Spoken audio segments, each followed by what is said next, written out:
नमस्कार, आपका स्वागत है आपके अपने YouTube channel target Netter's exam पर। और दोस्तों यहाँ पर हम 2020 का पेपर कर रहे थे, प्रीवियस ईयर का पेपर, जहाँ पर हमने रीजनिंग के आपके पूरे 50 क्वेश्चन कवर कर दिए हैं। ठीक है, रीजनिंग के जो 50 क्वेश्चन थे उनको हमने कर लिया है। अब हम जीके की प्रैक्टिस, जो सामान्य ज्ञान, जो कि हमारा पेपर फर्स्ट का भाग आ होता है। ठीक है, पेपर फर्स्ट का भाग ए होता है। दोनों पेपर में हमारे पार्ट ए पार्ट बी होते हैं, जो कि मैंने आपको पहले बताया है। तो यहाँ पर जीके और जीएस से हमारे क्या है, यहाँ पर 50 क्वेश्चन आते हैं। ठीक है, और ये आर्ट साइड है चाहे कला वर्ग हो, सभी के लिए, साइंस वर्ग के लिए, सभी के लिए एक ही जैसा होता है। तो यहाँ पर देखिए इसके 50 क्वेश्चन देख लेते हैं, जो कि 2020 में आया था हमारा पेपर फर्स्ट का सेक्शन ए। ठीक है, तो मोहनजोदड़ो का स्थानीय नाम क्या था? मोहनजोदड़ो का स्थानीय नाम क्या था? ऑप्शन ए है रेगिस्तान का टीला, बी है नदीमुख भूमि का टीला, सी है मृतकों का टीला, डी है जीवन का टीला। ठीक है, एक बार आप सभी लोग अच्छे से शेयर कर देंगे, सभी लोग जुड़ जाइए। तो इसका आंसर देते हुए चलेंगे। फर्स्ट का क्या हो जाएगा यहाँ पर देखिए, तो यहाँ पर फर्स्ट का ऑप्शन नंबर आपका सी बिल्कुल सही हो जाएगा। मोहनजोदड़ो का स्थानीय नाम क्या था? मृतकों का टीला। ठीक है, क्या था?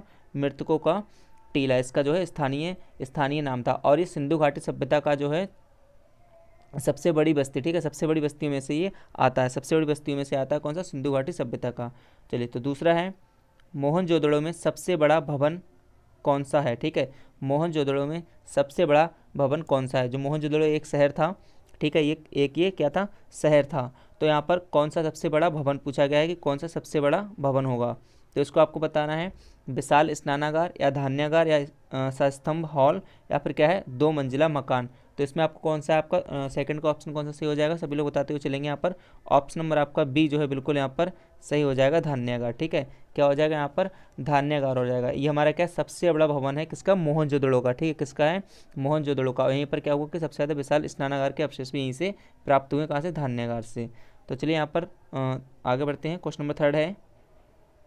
नंबर थर्ड है और आपको 50 क्वेश्चन, आपको पता है कितने? 100 नंबर। एक क्वेश्चन जो हमारा होता है 2 नंबर देता है, और वहीं 1/3 की नेगेटिव मार्किंग भी होती है। तो चलिए क्वेश्चन को देखते हैं। थर्ड है कि बुद्ध किस वंश से संबंधित थे?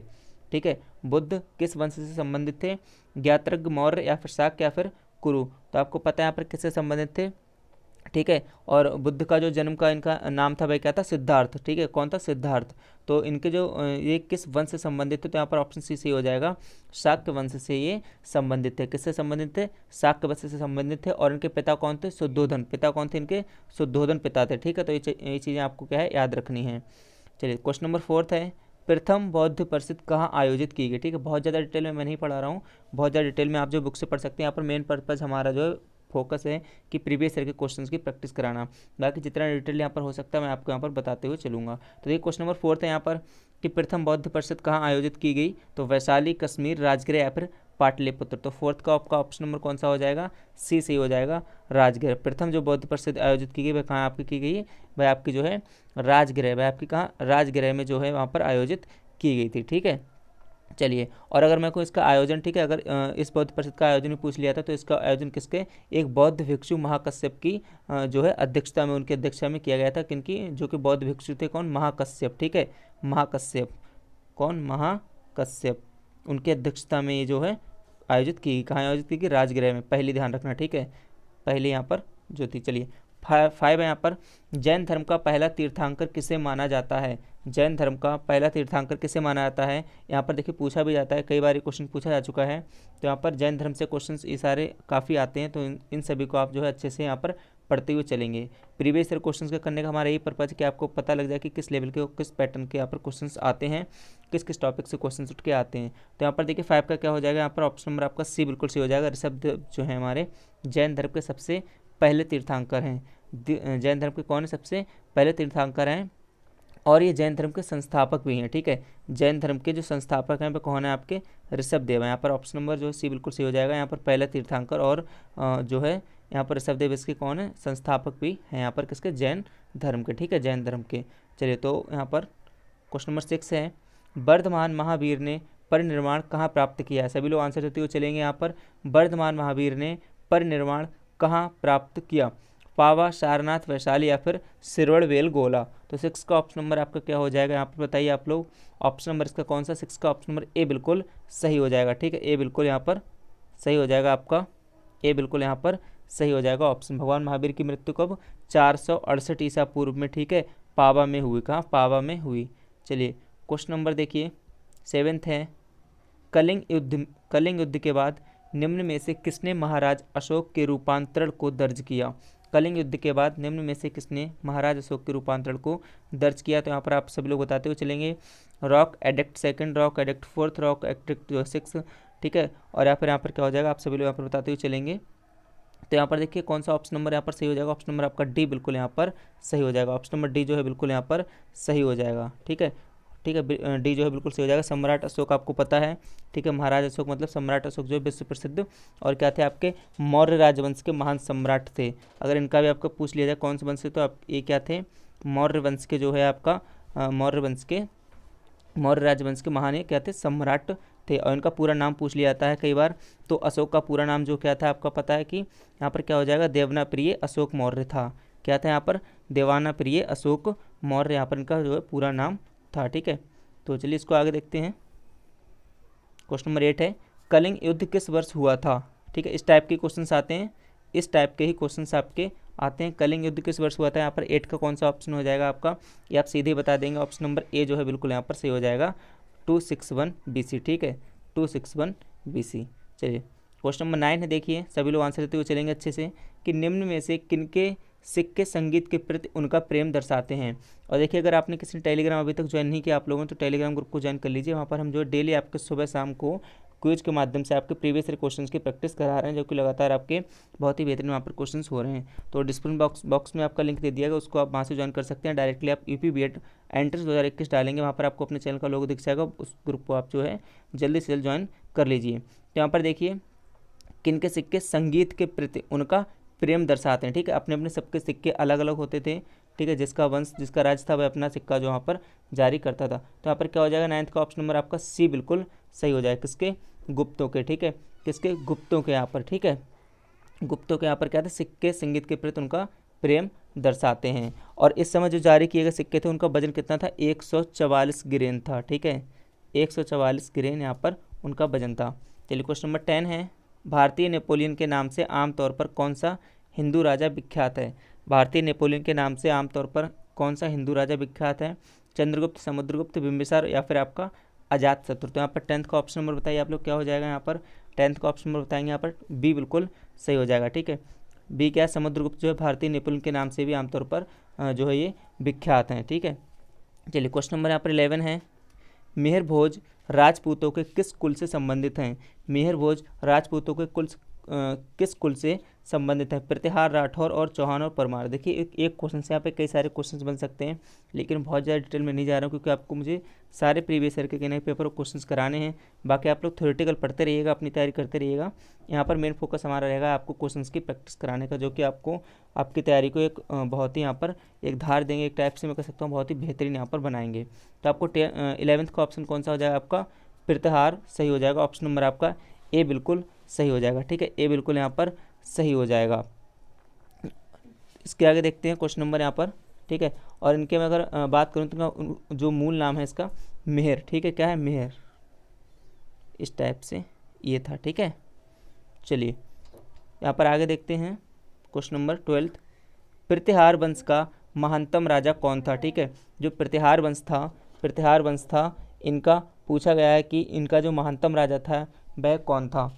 ठीक है, प्रतिहार वंश का महानतम राजा कौन था? ऐसे कि मैंने आपको बताया तो हर वंश का अपना महानतम इनका राजा रहा है, तो महानतम राजा कौन सा रहा है 12th में आपको बताना है कि वत्सराज, नागभट्ट सेकंड, फौज, मेहर भोज या फिर आपका दंतदुर्ग। तो 12th का आपका कौन सा हो जाएगा? आपका ऑप्शन नंबर आपका सी बिल्कुल सही हो जाएगा, क्या, भोज या फिर मेहर भोज, जो कि अभी आपने ऊपर वाले क्वेश्चन देखा भी था।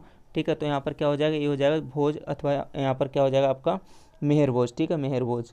चलिए, तो यहाँ पर ये मतलब अपने वंश के सर्वाधिक अंदर प्रतापियम महान शासक थे। ठीक है, महान यहाँ पर शासक थे, और इन्हीं का मूल नाम जैसे मैंने आपको बताया था क्या, मेहर। ठीक है, मेहर यहाँ पर था।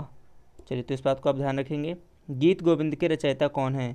गीत गोविंद के रचयिता कौन है? यहाँ पर 13 आप लोग बताएंगे। यहाँ पर गीत गोविंद के रचयिता कौन है? आपके फर्स्ट टाइम में जी के जीएस में आपके क्या क्या आते हैं? ठीक है, यहाँ पर तो देखिए आपकी राज्य व्यवस्था आती है, इतिहास आता है, भूगोल आता है, और कुछ आपका एक्स्ट्रा जो है जी के यहाँ पर आता है, कुछ करंट अफेयर के क्वेश्चंस आते हैं। तो ये सारे क्वेश्चंस क्या है, 50 क्वेश्चंस में मिले हुए रहते हैं। ठीक है, 50 क्वेश्चंस में आपके इन्हीं सभी में आते हैं। आपके क्या मतलब पॉलिटी आएगी, हिस्ट्री आएगी, ज्योग्राफी आएगी, और उसके अलावा कुछ और क्वेश्चन यहाँ पर आएंगे जीके से रिलेटेड, और कुछ करंट अफेयर के भी क्वेश्चन पूछ लिए जाते हैं। तो ये क्वेश्चन आपके 50 के अंतर्गत आते हैं। तो गीत गोविंद के यहाँ पर रचयिता कौन है? विद्यापति, जयदेव, वेद व्यास या फिर आपके विष्णु शर्मा। तो 13 का ऑप्शन नंबर क्या हो जाएगा आपका? बी बिल्कुल सही हो जाएगा, जयदेव। ठीक है, क्या हो जाएगा? जयदेव। ये जयदेव की क्या है? काव्य रचना है गीत गोविंद। ठीक है, ऑप्शन नंबर आपका सेकंड बिल्कुल यहाँ पर सही हो जाएगा। चलिए 14 है, पुराना किला किसने बनवाया? पुराना किला किसने बनवाया? बाबर, शेरशाह, औरंगजेब या फिर अकबर। पुराना किला किसने बनवाया? इसका आपको आंसर देना है। क्वेश्चन नंबर 14 है, तो इसका सभी लोग आंसर देते हुए चलेंगे। पुराना किला जो है किसने बनवाया? देखिए पुराना किला जो है किससे बना हुआ है? अगर मैं इसकी बात करूँ तो लाल बलुआ पत्थर से बनाया गया है। किससे? लाल बलुआ पत्थर से आपका जो है लाल किला यहाँ पर बनाया गया है। ठीक है, जो पुराना किला है यहाँ पर वो आपका किससे? पुराना किला जो है वह आपका लाल बलुआ पत्थर से बनाया गया है। और इसे किसने बनवाया है? तो इसे शेरशाह ने बनवाया। ऑप्शन नंबर आपका सेकंड यहाँ पर बिल्कुल सही हो जाए। किसने बनवाया यहाँ पर? शेरशाह ने बनवाया। और पुराने किले में आपको पता है 3 दरवाजे हैं, कौन से? हुमायूं दरवाज़ा, तलाकी दरवाज़ा और 12 दरवाज़ा। तो ये आपको थोड़ी सी एक्स्ट्रा नॉलेज के लिए आपके लिए बता दिए, इसे ध्यान रखना है। चलिए क्वेश्चन नंबर 15 है, 1540 ईस्वी में किस युद्ध के पश्चात हुमायूं को हिंदुस्तान से बाहर कर दिया गया था? ठीक है, किस युद्ध के पश्चात हुमायूं को क्या हुआ कि हिंदुस्तान से बाहर कर दिया गया था? 1540 में हुआ था ये। और किस युद्ध में हुआ था, मतलब कौन से युद्ध के पश्चात हुआ था? दौरा, सूरजगढ़, कन्नौज, चौसा। ये आपके 1540 ईस्वी में युद्ध हुए थे। तो किस युद्ध के बाद यहाँ पर जो है हुमायूं को हिंदुस्तान से बाहर कर दिया था? दोस्तों सभी लोग आंसर देते हुए यहाँ पर चलेंगे। मुझे पता है अभी शुरुआत में आप लोग आंसर सही नहीं दे पा रहे होंगे क्योंकि आपने पूरा पढ़ा नहीं, लेकिन ये प्रैक्टिस के तौर पर यहाँ पर हम लोग करवा रहे हैं। तो टेंशन मत लीजिएगा, आपको धीरे धीरे सारी चीज़ें यहाँ पर आ जाएंगी। तो क्वेश्चन नंबर 15 का आपका ऑप्शन नंबर कौन सा हो जाएगा? कन्नौज हो जाएगा। कौन सा? कन्नौज हो जाएगा आपका जो है ऑप्शन नंबर सी यहाँ पर बिल्कुल सही हो जाएगा। इसके बाद क्या हुआ कि जो है इन्हें बाहर कर दिया था और इन्हें कहाँ? ईरान भागना पड़ा था। कहाँ? ईरान भागना पड़ा था। चलिए क्वेश्चन नंबर यहाँ पर 16 है, निम्न में से कौन सा भारत आने वाला पहला अंग्रेजी जहाज़ था? ठीक है, अंग्रेजी जहाज़ की बात करी गई है कि अंग्रेजी जहाज़ की बात की गई है यहाँ पर कि भारत आने वाला पहला अंग्रेजी जहाज़ कौन सा था यहाँ पर? ठीक है, तो इसमें आपको बताना है कि एलिजाबेथ, बंगाल या फिर रेड ड्रैगन या फिर आपका मैफ्लावर था। तो ये काफ़ी फेमस क्वेश्चन है। यहाँ पर क्या हो जाएगा आपका? ऑप्शन नंबर सी बिल्कुल सही हो जाएगा, रेड ड्रैगन। जो क्या था? हमारा भारत आने वाला पहला अंग्रेजी जहाज़ था। इसको आपको याद रख लेना है, किसको? रेड ड्रैगन को। चलिए क्वेश्चन नंबर 17 है हमारा। ठीक, क्वेश्चन नंबर 17 है जो कि इस सेट का लास्ट क्वेश्चन है। यहाँ पर हम पूरी की पूरी सीरीज कर रहे हैं अपने प्रीवियस ईयर पेपर की, जो कि 2011 से 2020 तक के यहाँ पर मैं आपको सभी यहाँ पर पेपर कराने वाला हूँ। ठीक है, यहाँ पर मैं आपको 2011 से 2020 तक के कोशिश करूँगा सभी पेपर के प्रीवियस ईयर क्वेश्चन जो भी आपके आए हुए इन सभी क्वेश्चंस को कवर करने का। तो यहाँ पर हम धीरे धीरे करके सारे क्वेश्चंस कर रहे हैं। तो यहाँ पर देखिए, चलिए, भारत में डच का सबसे प्रारंभिक उपनिवेश कहाँ था? ठीक है, डच का सबसे प्रारंभिक उपनिवेश कहाँ था? ऑप्शन नंबर क्वेश्चन नंबर 17 है। आपको 17 का इसमें बताना है कि यहाँ पर आपको जो है यहाँ पर इसका आंसर क्या हो जाएगा। ठीक है, ऑप्शन नंबर यहाँ पर 17 आपको बताना है कि इसमें क्या हो जाएगा। तो डच का सबसे प्रारंभिक उपनिवेश कहाँ था? मसूलीपट्टनम में, पुलिकट या सूरत है आपका अहमदाबाद। तो 17 का आपको ऑप्शन नंबर आप लोग बता देंगे।